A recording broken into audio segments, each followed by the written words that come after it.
तो लड़की खुद अपने स्वेच्छा से कंप्लेन की लड़के के नाम से। नमस्कार, मैं अमर सिंह आपका स्वागत करता हूँ। राष्ट्र छोड़ के गया यहाँ पर मौजूद है। वो हमारे कार्यकर्ताओं के संपर्क में आई, छोड़ के गया है। तब कार्यकर्ताओं के संपर्क में आई, फोन किया, उसने कार्यकर्ताओं से गुहार लगाई कि मुझे बचा लो। क्योंकि बजरंग दल क्या है कि अपने जितने भी बहन बेटियों हैं उनकी सुरक्षा का काम बजरंग दल करता है। तो आपकी बेटी को पता चला कि बजरंग दल वेबसाइट सर्च करा, हमारे कार्यकर्ताओं के संपर्क में आई और कि भैया हमें बचा लो। पिंकू को फ़ोन किया उसने सबसे पहले। अच्छा, पिंकू कार्यकर्ता को। उसके बाद ये मेरे को उसने चैटिंग की है पूरी, और मैंने इस पर फिर ज़्यादा ध्यान ना देते हुए मैंने उससे पूछा, 2-4 चीज़ें पूछी, और यहाँ तक ये लिख रही थी मैं काशीपुर में हूँ, वो मुझे मार देगा, मैं परेशान हूँ, ये सारी चीज़ें लिख रही है। उसके बाद उसने ऐसी चीज़ भी लिखी कि आप लोग मेरी मदद नहीं कर रहे हो, आप समझ नहीं रहे हो, सीरियस नहीं ले रहे हो चीज़ों को। तो फिर मैंने उसको मैसेज किया, मैंने कहा फ़ोन तो करो। कह रही मैं फ़ोन नहीं कर सकती, वो मेरे सामने बैठा है। ये सब लिखा हुआ है इसमें। उसके बाद उसने इस लड़के का नंबर भेजा, अपने पापा का नंबर भेजा। इसका नाम है नज़ाम वारसी। इसने इस लड़के का देखो फोटो भेजा, उसका नंबर भेजा, अपने पापा का नंबर भेजा, ये लिखा। और ये भी लिखा है इसमें, मुझे मारने की प्लानिंग चल रही है, मेरे घर वालों को बता देना बस। ये तक लिखा है उसने। उसके बाद मैंने इस लड़के को मजबूरी में फ़ोन किया है, और इसने इसको सराय काले खां स्टेशन पे फिर छोड़ दिया। जब मैंने फ़ोन किया कि मैं बजरंग दल से बोल रहा हूँ, वो लड़की कहाँ है, उसको लेके आओ रुद्रपुर, तो वो लेके नहीं आया। उसने उस लड़की को वहीं छोड़ दिया। फिर ये लड़की रात को 1:30 बजे आई है, और 1:30 बजे आके इसने मेरे को किसी दूसरे लोगों के नंबरों से फ़ोन करती रही है। तो उन लोगों के नंबर भी मैंने सेव कर रखे हैं।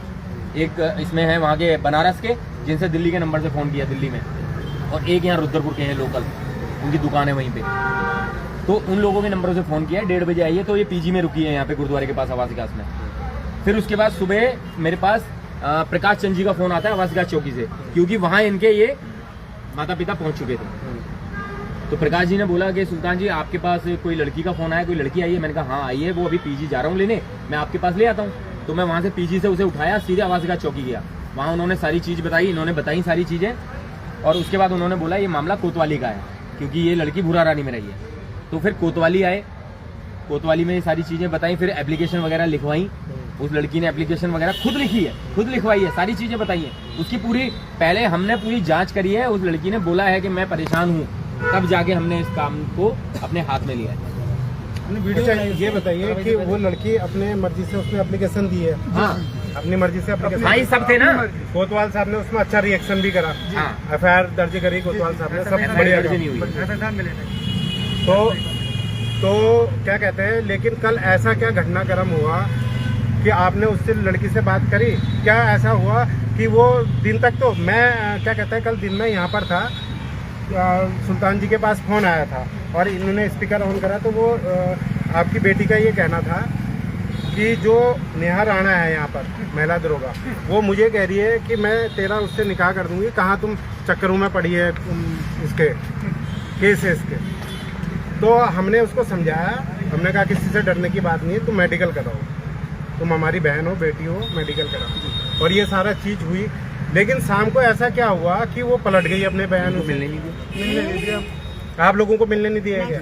मेडिकल के नाम से कहाँ बाहर ले गया, 4 घंटा तक मतलब हॉस्पिटल ले गए, मेडिकल बैठे बैठे हम बहुत परेशान। आपके सामने यहीं पे मिलवाया था लड़के को?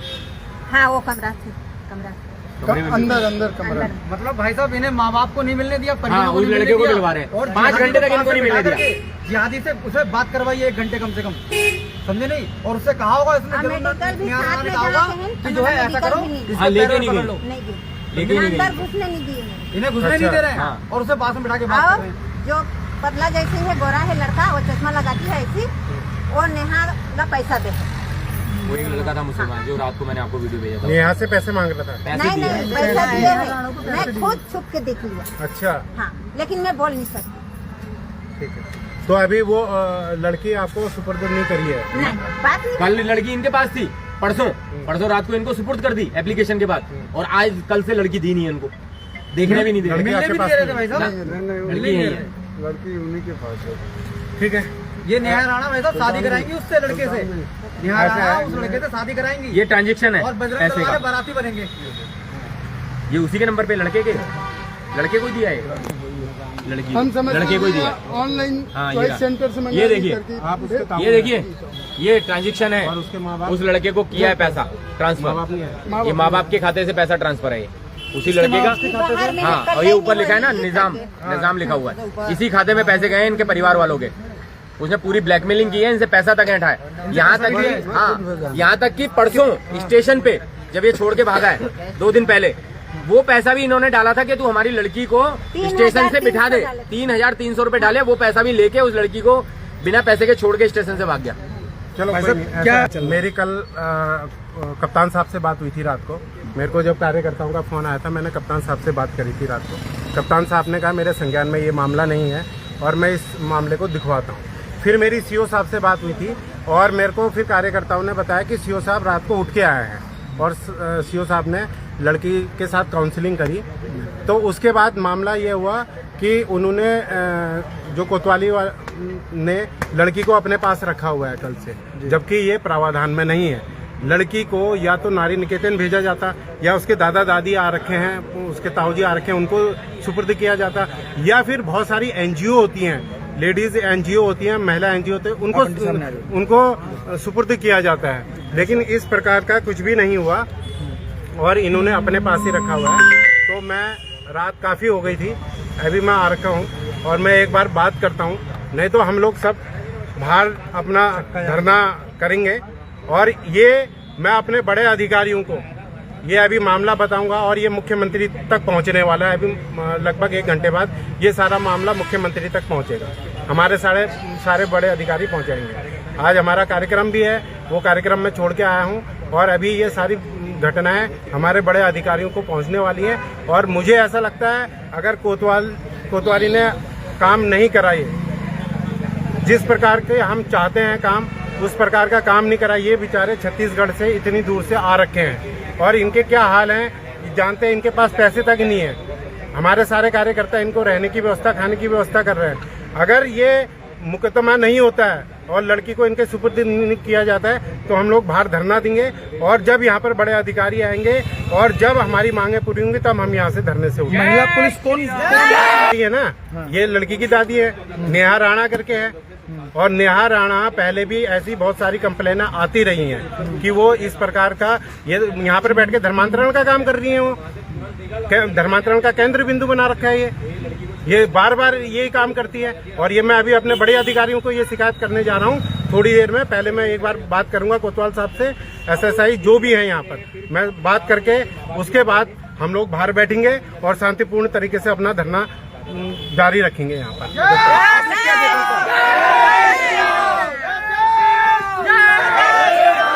लड़का कहाँ के मुझे मालूम नहीं है। और लड़का जो मुजरिम लड़का वो पुलिस वाले लेके आई। अच्छा है गाड़ी से।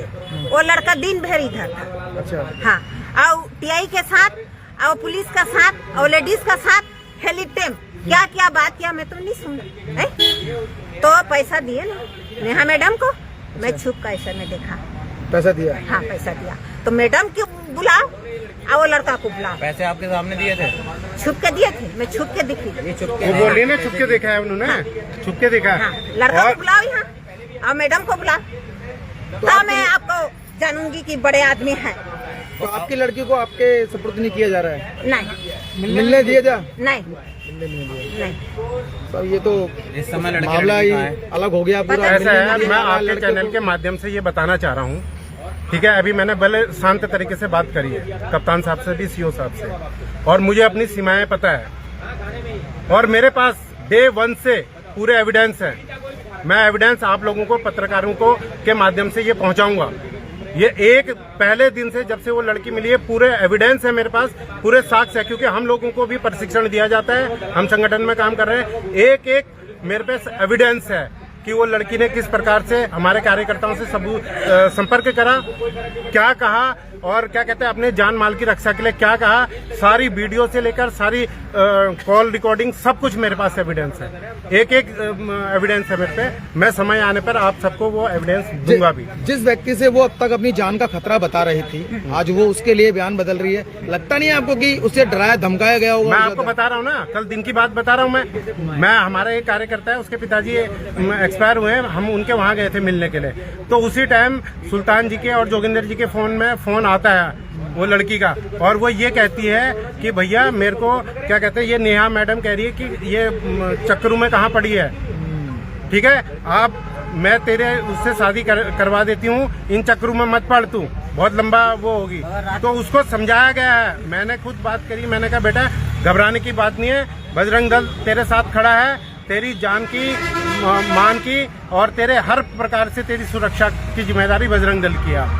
और मैं उसको समझा, लेकिन रात को वो लड़की बदल जाती है, यानी कि दिन भर उसको इतना मानसिक प्रताड़ित किया गया, उसको इतना उसको ब्रेन वॉश किया गया कि वो अपने बयान से बदल गई है। तो इसलिए मैं इसीलिए आ रखा हूँ, एक बार मैं बात करना चाहता हूँ, उसके बाद फिर जो भी होगा हम बाहर बैठेंगे और बाहर बैठ के हम लोग अपना काम करेंगे, पुलिस अपना काम करेगी, हम बाहर बैठ के अपना काम करेंगे। और ये मैं आपके माध्यम से, आपके चैनल के माध्यम से बताना चाह रहा हूँ, अगले 1 घंटे में ये सारी घटनाक्रम मुख्यमंत्री के सामने होंगी।